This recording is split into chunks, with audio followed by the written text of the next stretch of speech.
2012 உலகம் அழியும்னு பெரிய கான்ட்ரவர்சி இருந்தது. அதுக்கு முக்கிய காரணம் மாயன் கேலண்டர். 2000 ஆண்டுகளுக்கு முன்பு வாழ்ந்த மாயன்கள் கணிச்ச கேலண்டர் மூலமா உலகம் அழியும்னு சொல்லப்பட்டு வந்தது.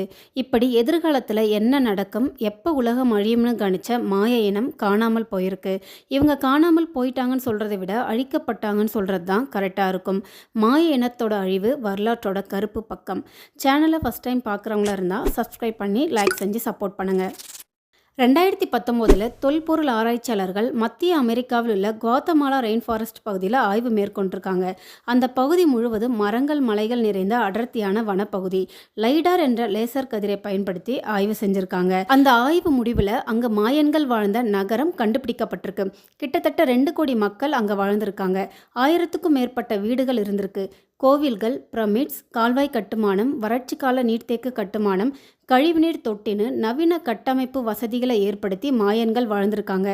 மாயன்கள் ஓவியக்கலை, சிற்பக்கலை, வானியல் அறிவியல், கணிதத்தில் மிகவும் சிறந்து விளங்கியிருக்காங்க. அதுவும் பிரமிட்ஸ் எகிப்து பிரமிட்ஸ் போல கூர்மையாக இல்லாமல் ஃப்ளாட்டாக இருந்திருக்கு. பிரமிட்ஸை சுற்றி 4 பெரிய படிக்கட்டுகள், 365 சிறிய படிக்கட்டுகள் கட்டப்பட்டிருக்கு. இது ஒரு ஆண்டுக்கான 4 காலங்களையும் 365 நாட்களையும் குறிக்கும் வகையில் அமைக்கப்பட்டிருக்கு. எகிப்து பிரமிட்ஸை விட மாயன் பிரமிட்ஸ் எண்ணிக்கையில் அதிகம்னு சொல்லப்படுது. 106 சதுர கிலோமீட்டர் அளவுக்கு நடைபாதை அமைக்கப்பட்டிருக்கு. தங்களுடைய தேவைக்காக 110 மைல் வரை அவங்க பயணம் செஞ்சுருக்காங்க. விளையாட்டு மைதானம், தொழில், பொழுதுபோக்குக்கென தனித்தனி இடங்களை அமைச்சிருக்காங்க.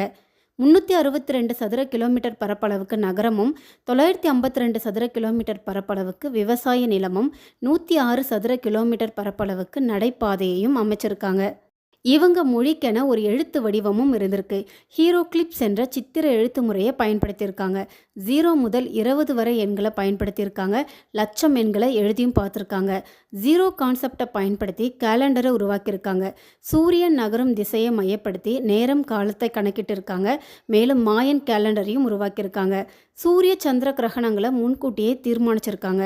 சூரியன், மூன், வீனஸ் போன்ற கோள்களுடைய நகர்வை மையப்படுத்தி 9 நாட்கள் சுழற்சி கேலண்டரில் சொல்லப்பட்டிருக்கு. அது என்ன 9 நாட்கள் சுழற்சினா 9 கோள்களை வச்சு சொல்லப்பட்டிருக்கு. மொத்தம் 20 கேலண்டரை அவங்க யூஸ் பண்ணியிருக்காங்க. ஆன்மீகத்துக்கு தனியாக ஒரு கேலண்டர், அதில் ஒரு வருஷத்துக்கு 260 நாட்கள் இருக்கும். அடுத்து விவசாயத்துக்குன்னு ஒரு தனி கேலண்டர், எப்போ விதை விதைக்கணும், எப்போ அறுவடை செய்யணும்னு அந்த கேலண்டரில் குறிக்கப்பட்டிருக்கும். அடுத்து ஆண்டு நாட்கள் மட்டும் உள்ள ஒரு கேலண்டர், இதுதான் மாயன் கேலண்டர். அதாவது நம்ம பயன்படுத்தக்கூடிய கேலண்டர்னு சொல்லப்படுது. ஆனால் அப்போது வருஷத்துக்கு 360 நாட்கள் மட்டுமே கணக்கிடப்பட்டிருக்கு. 5 நாட்கள் விடப்பட்டிருக்கு. அது ஏன்னு தெரியல. இந்த மாயன் கேலண்டர் தான் நம்ம பயன்படுத்தக்கூடிய கேலண்டர்னு சொல்லப்படுது. ஆனால் நம்ம இப்போ யூஸ் பண்ணுற கேலண்டரில் ஒரு வருஷத்துக்கு 365 நாட்கள்னு இருக்குது. எதிர்காலம் எப்படி இருக்கும், எப்போ உலகம் அழியும் வரைக்கும் அவங்க கணிச்சிருந்திருக்காங்க. இப்படி பொற்காலமாக இருந்த மாயன்களோட லைஃப்பில் கிபி 1524 வருடம் ஸ்பானியர்கள் என்ட்ரி ஆகுறாங்க.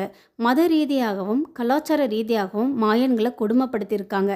மாயன்கள் தங்கள் இன கலாச்சாரத்தை விட்டு கொடுக்கக்கூடாதுன்னு ஸ்பானியர்களோட போர் புரிஞ்சிருக்காங்க. கிபி 1524 முதல் கிபி 1541 வரைக்கும் போர் நடந்திருக்கு.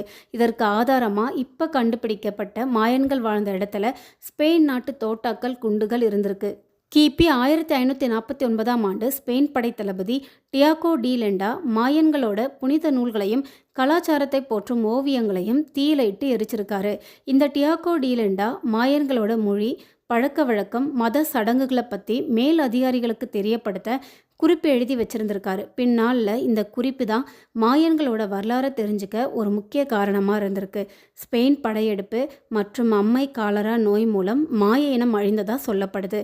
சொல்லப்போனால் மாயன்கள் தான் அமெரிக்காவோட முதல் குடிமகனும் அமெரிக்காவோட முதல் மாகாணம் மாயன்கள் வாழ்ந்த பகுதி தானும் சொல்லப்படுது. ஓகே வீவர்ஸ், இந்த வீடியோ உங்களுக்கு பிடிச்சிருந்தா வீடியோவை சப்ஸ்கிரைப் பண்ணி லைக் பண்ணி சப்போர்ட் பண்ணுங்கள்.